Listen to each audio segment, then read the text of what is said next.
Nuestro tema número 4 se refiere a la antijuridicidad. La antijuridicidad es el segundo elemento del delito. En los temas anteriores revisamos el concepto de acción, que dijimos que era la base para poder comprender el delito. Esa acción, para que sea delictiva, requiere ser típica, antijurídica y culpable. De ahí derivamos los tres elementos que en la dogmática moderna se consideran elementos del delito: tipicidad, antijuridicidad y culpabilidad. La tipicidad la hemos abordado en el video anterior y ahora nos toca revisar el tema de la antijuridicidad. La antijuridicidad, a partir del causalismo neoclásico, se entiende desde dos puntos de vista: una antijuridicidad formal y una antijuridicidad material. Vamos a entender por antijuridicidad formal a la contrariedad de la conducta típica, no solo con una norma penal en específico, sino con todo el orden jurídico en su conjunto. En tanto que vamos a entender a la antijuridicidad material como la lesión o la puesta en peligro concreta de el bien jurídico que pretende proteger la norma penal.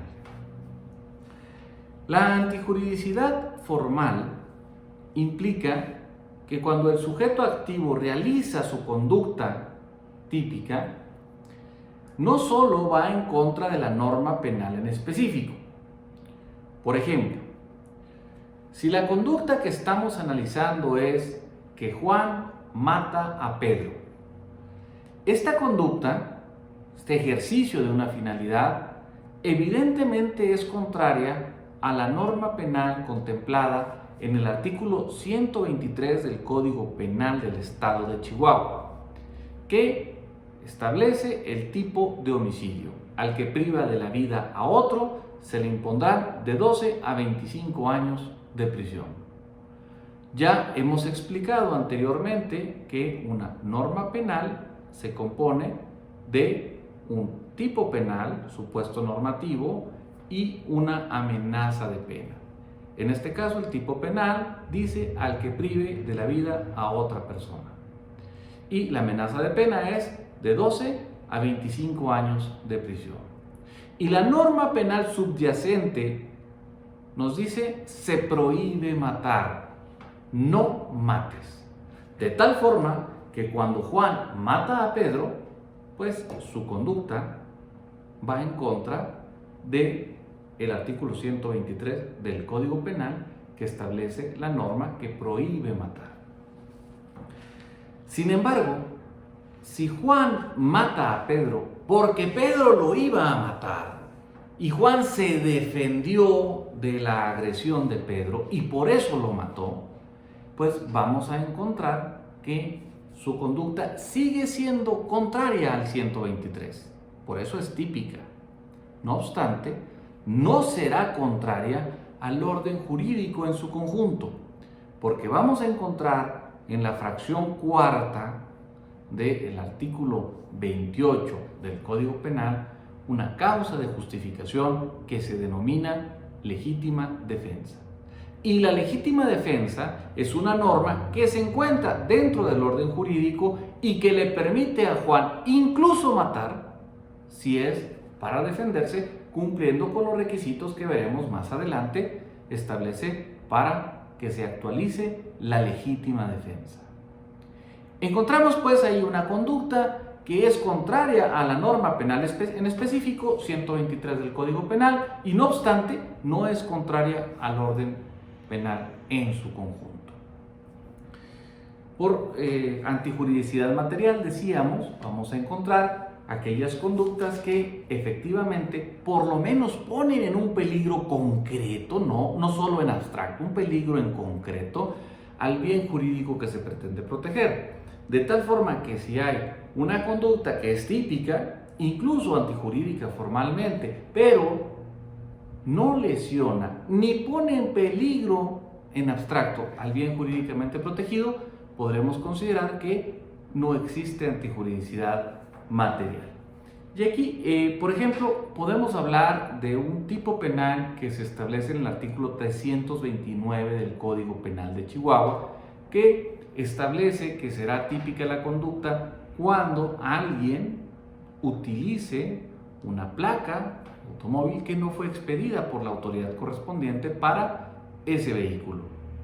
Y resultaba que durante algún tiempo en Chihuahua se empezó a acostumbrar que ciertos vehículos europeos, como los Mercedes-Benz, los BMW, los Audi, pues de acuerdo con el diseño europeo, sus placas que estéticamente se les veían más adecuadas eran unas placas alargadas, que eran distintas a las placas de forma de rectángulo que expedía el estado de Chihuahua.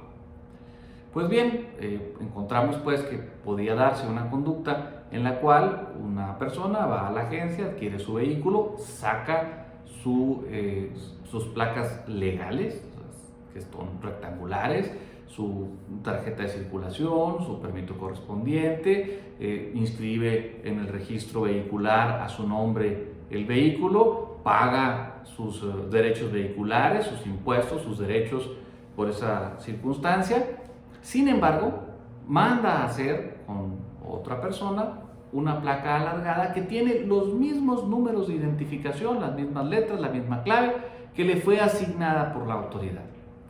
Esta placa alargada no fue expedida por la autoridad, de tal forma que al colocarla en su vehículo, esta persona está realizando una conducta típica, contraria al artículo 129 del Código Penal de Chihuahua. Y no vamos a encontrar una norma específica que le autorice a realizar esto. Sin embargo, el bien jurídicamente protegido por este tipo penal, pues es la identidad de los vehículos en relación con los propietarios, además de que estos paguen los impuestos y los derechos que le corresponden por ese vehículo. Y en este caso, el sujeto pagó los impuestos, pagó los derechos y además, al ser los mismos números y letras de identificación que le corresponden a su vehículo, a la placa que sí le expidió el Estado, su conducta, no obstante típica, no es antijurídica materialmente, porque el bien jurídico no está ni siquiera en peligro. Muy bien, respecto a la antijuridicidad, debemos de analizar lo que se conocen como causas de justificación. Existen causas de justificación cuando la conducta, no obstante típica, no será antijurídica, porque está justificada la conducta. Dentro del derecho penal, en la doctrina, contemplamos fundamentalmente 5 causas de justificación: consentimiento de la víctima, legítima defensa, estado de necesidad justificante, cumplimiento de un deber y ejercicio de un derecho. Algunas legislaciones o alguna doctrina y alguna variación en relación a la obediencia jerárquica. Estas 5 son las que contempla el Estado de Chihuahua en su Código Penal, en su artículo 28, como causas de justificación. Recordemos que el artículo 28 no solo contempla las causas de justificación, contempla todas las causas que excluyen el delito, de tal forma que en este artículo 28 vamos a encontrar las causas que nos dan una ausencia de conducta o las que excluyen la tipicidad, por ejemplo un error de tipo, o bien también aquellas que excluyen la culpabilidad. Pero en concreto estas 5 son causas de justificación que van a eliminar la antijuridicidad formal.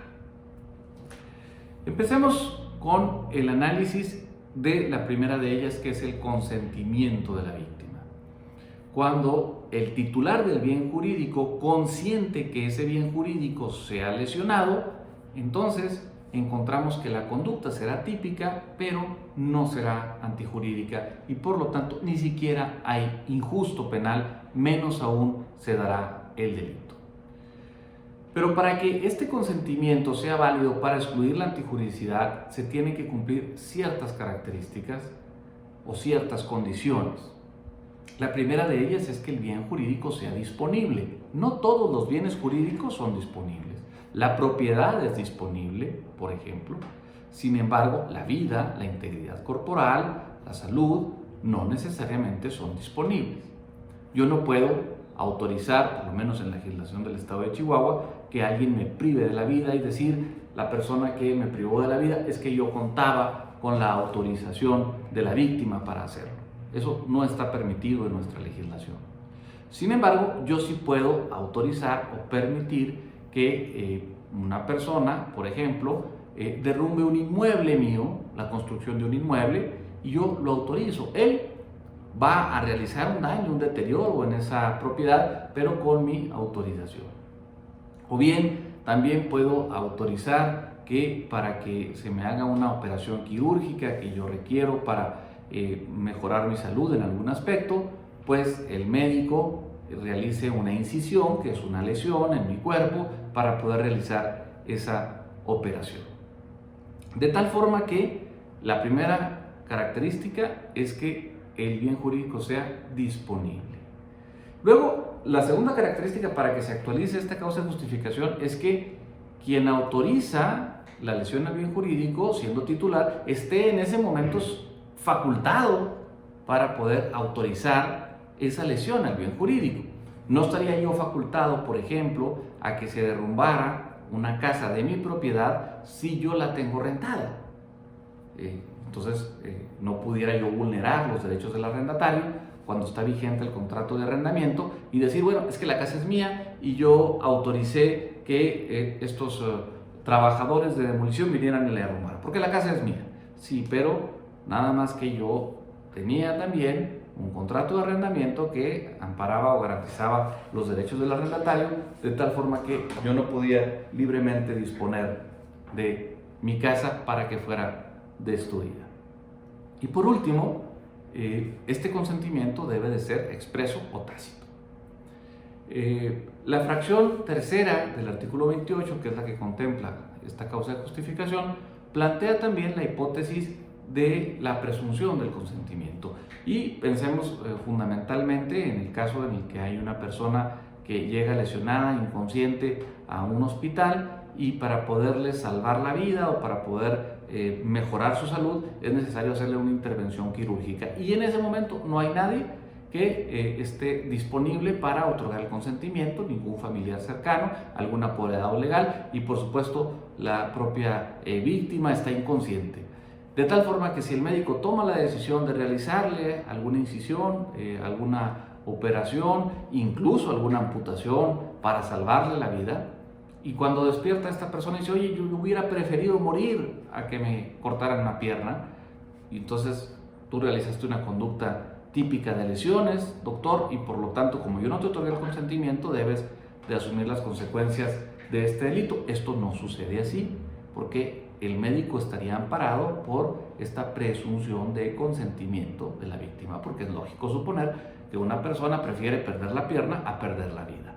Como en las circunstancias en que estoy planteando el ejemplo, era imposible que se le consultara al titular de ese derecho si prefería perder la pierna que perder la vida, pues el médico toma una decisión amparada en esta hipótesis de causa de justificación conocida como presunción del consentimiento de la víctima. La segunda causa de justificación, que es quizás la más famosa de todas, es la legítima defensa. En términos coloquiales, luego en canciones y en lenguaje popular se dice defensa propia, pero lo técnico es hablar de legítima defensa. La legítima defensa es la repulsa a una agresión.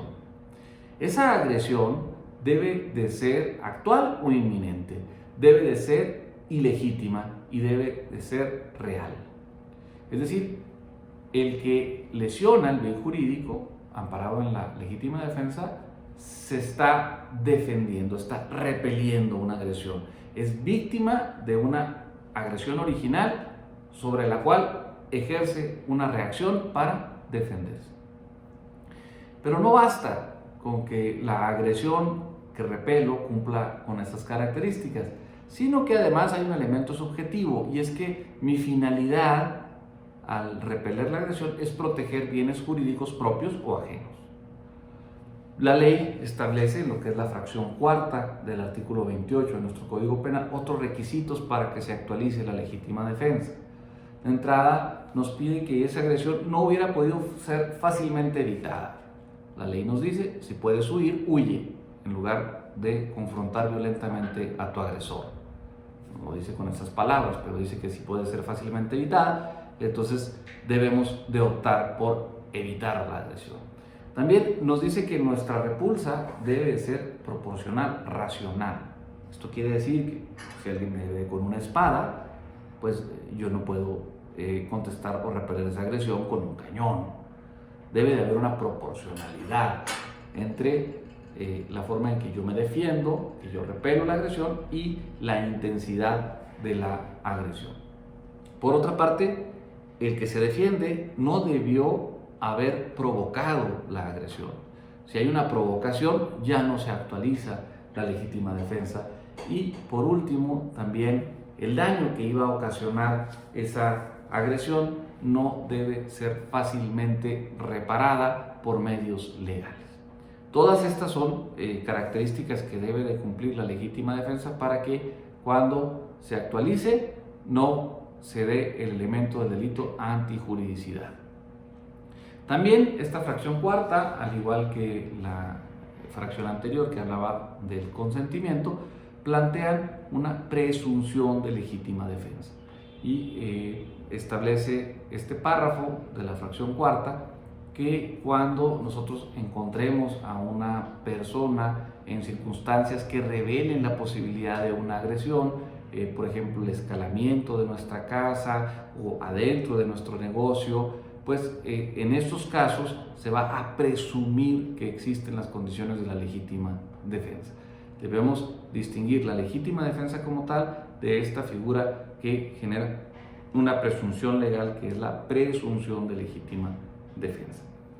La tercera causa de justificación es el estado de necesidad justificante. Hay también un estado de necesidad disculpante que lo vamos a analizar en el tema número 5 cuando veamos las causas que excluyen la culpabilidad.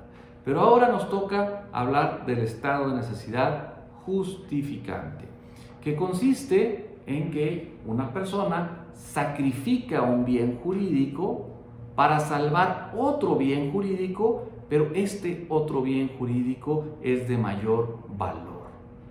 Por ejemplo, sacrifica propiedad para salvar vida, sacrifica integridad corporal para salvar vida.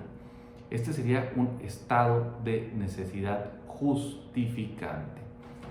Un ejemplo muy concreto lo encontramos en el caso del Lobombo. Hace muchos años en la Ciudad de México había un bar que se denominaba Lobombo y de pronto hubo un incendio en este lugar y el gerente del lugar pensó que la gente se quería salir sin pagar, no era consciente de que se estaba incendiando el lugar y ordena cerrar las puertas del lugar de tal forma que las personas que se encontraban ahí no podían escapar de ese lugar. Y estaban recargadas sobre la puerta, pero uno de los valet parking que se encontraban afuera del lugar se percata de la circunstancia y toma un vehículo de alguna persona, una propiedad, y estrella el vehículo contra la puerta, con lo cual causa daños en la propiedad del vehículo, daños en la propiedad del inmueble e incluso lesionó o pudo lesionar a algunas de las personas que estaban intentando escapar, pero gracias a ese impacto y esa acción del valet parking, que es típica de daños y lesiones, pues se pudieron salvar muchas vidas. En ese caso estamos hablando de una causa de un estado de necesidad justificante como causa de justificación. Por último, encontramos el cumplimiento de un deber y el ejercicio de un derecho. Cuando una persona realiza una conducta típica pero cumpliendo con su deber, entonces resulta que su conducta típica no será antijurídica. El ejemplo más sencillo, piensen ustedes en un policía que se percata que hay un ladrón que está amagando con un arma de fuego a unas personas para asaltarlas. y entonces el policía intenta primero detenerlo, lo amaga también con su arma de fuego, el ladrón dispara sobre las personas y dispara sobre él, y el policía le dispara y lo lesiona en una pierna para lograr su detención. En este caso, el policía lesionó al ladrón cumpliendo con su deber. Va más allá de una legítima defensa. Si hubiera sido un particular quien lesiona al ladrón en estas circunstancias, pudiéramos decir que es una legítima defensa. Pero como es un policía, el policía no solo tenía el derecho de defender a bienes jurídicos ajenos, sino que el policía tenía el deber de defenderlos. De hecho, si no hubiera hecho todo lo que estaba en sus manos dentro del riesgo permitido para él, para evitar el robo, estaría incumpliendo con su deber y sería sujeto de una responsabilidad incluso penal por no cumplir con su deber. De tal forma que si al cumplir con su deber resultó lesionado el ladrón, pues entonces su conducta típica de lesiones está amparada por esta causa de justificación, que es el cumplimiento de un deber. Respecto al ejercicio de un derecho, encontramos también algunas especificaciones en algunas normas que le van a permitir a los titulares de ciertos derechos ejercer esos derechos, no obstante que al ejercer esos derechos pues se pudiera realizar una conducta típica. Pero tiene que haber una norma específica que así lo permite. Y en ese sentido encontramos como ejemplo el artículo 2567 de nuestro Código Civil, que le permite al dueño, al gerente de un hotel, de una casa de huéspedes, mediante un contrato de hospedaje, a tomar y retener el equipaje de quien se ha hospedado en ese hotel si no le ha pagado el hospedaje. Ese apoderamiento del equipaje del huésped pues pudiera interpretarse como un robo, porque hay el apoderamiento de una cosa ajena, mueble, sin derecho y sin consentimiento de quien puede otorgarlo conforme a la ley. Y este apoderamiento, no obstante que puede considerarse típico, no será antijurídico, porque esta norma, en este caso el Código Civil, le está autorizando a ejercer este derecho de ir a tomar, apoderarse y retener ese equipaje hasta en tanto no se le pague la renta. Esas serían pues el análisis de las causas de justificación, en las cuales no encontraríamos que se actualiza el elemento del delito antijuridicidad y por lo tanto no habría injusto penal, menos delito.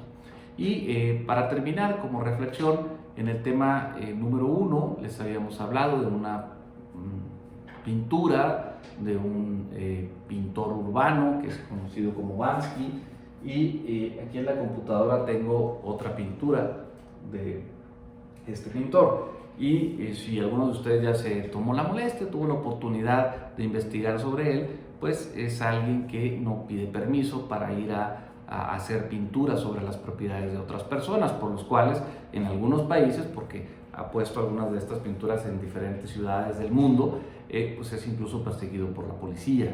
Pues sus conductas serán típicas de daños, no hay duda de que son típicas de daños.